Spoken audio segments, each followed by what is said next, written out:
So for this project, I had a 6 by 8 inch picture frame that I had picked up at a garage sale.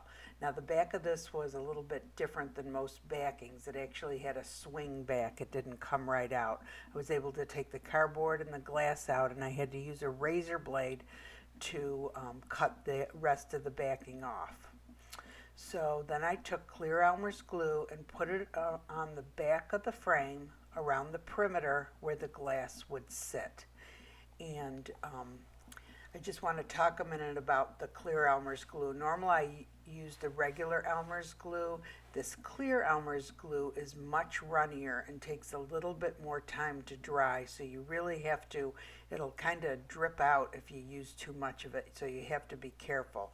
I might even suggest that you use the white Elmer's glue, but that you can see on the glass if it's to get on the glass, whereas the clear Elmer's glue you don't. So after I replaced the glass, then I went around the perimeter one more time with the clear Elmer's glue. And this serves two purposes. It holds the glass in place, and it also helps prevent resin leaks when you put resin on the other side. So after it had dried overnight, I flipped it over and I took painter's tape and I put it around the perimeter of the back of the frame to help prevent resin leaks. Even though you put the glue on there, it's good to take an extra precaution and put this on, and oftentimes I forget to do it, so I'm really happy with myself when I remember, because it has helped to prevent a lot of problems in the past. Next, I took my resin that I had mixed up off camera. This is art resin. It's a 1-to-1 ratio resin. It has no VOCs. I still wear a respirator because it bothers my sinuses. When I mixed it, I did have gloves on, and if I am going to come in contact with it, I do wear gloves. Normally, when I'm working with glass, I put the glass down first and then drizzle the resin over top of it and then work it around the edges and into the corners.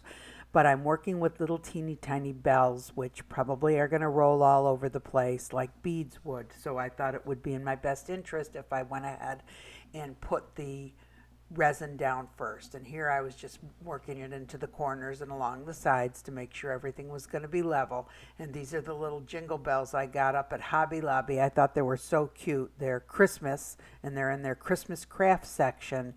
And everything that's Christmas at Hobby Lobby is half price, including their beads.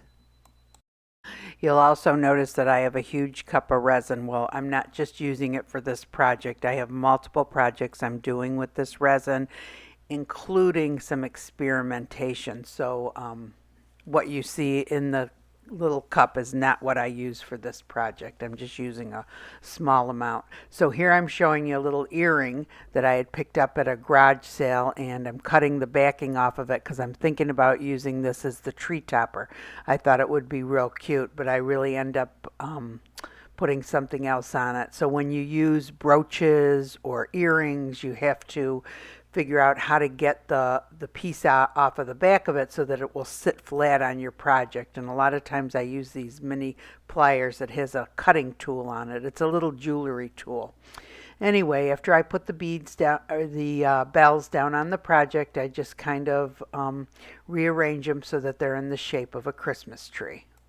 So I had this other piece of jewelry. I don't know if it was a choker or a necklace or what it was, and I just cut it long enough to make a little tree trunk for the Christmas tree.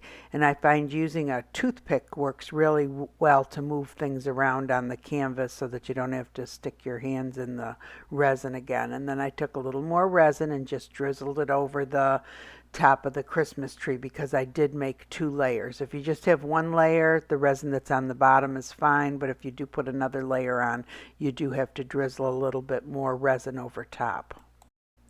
And I do end up changing out the tree topper at the top. I take the angel off and I put a little gold snowflake up there. I thought that was a little bit more visible than the angel was. Then I use a regular wet wipe or baby wipe to clean around the edge, and I still do use keep rubbing alcohol on hand, because it will help clean up sticky messes. Sometimes that those baby wipes just aren't enough. And then next I use the little kitchen torch to get rid of all of the bubbles. And this has to sit on a level flat surface overnight. You can touch it usually after 12 hours, but it takes a full 72 hours to cure. And it's in your best interest to cover it with a dust cover. Hi everyone, another Christmas tree. You're going to be tired of them.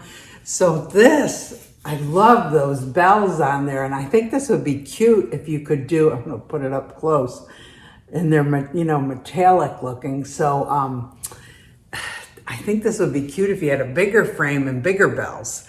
I was actually looking for ones that were kind of in between this size and the regular craft ones that you get, just something a little smaller, but I couldn't find them yet. But anyway, I thought this was cute, and listen,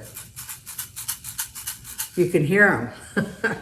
So yeah, so I just put because, well, I guess they are 2 layers. I put the resin underneath, but I just barely dribbled some on the second layer just to make sure it would hold on. So that's why you can still hear the, the jingle bells.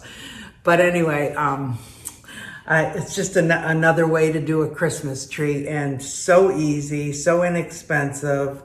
Gosh, I think those little jingle bells might have been $11.99, but I don't even think I used half of the container. So, or maybe half. But anyway, if you enjoyed the video, give it a thumbs up. If you want to be notified of future videos, go ahead and subscribe. And I hope you all have a great day. Thanks for watching.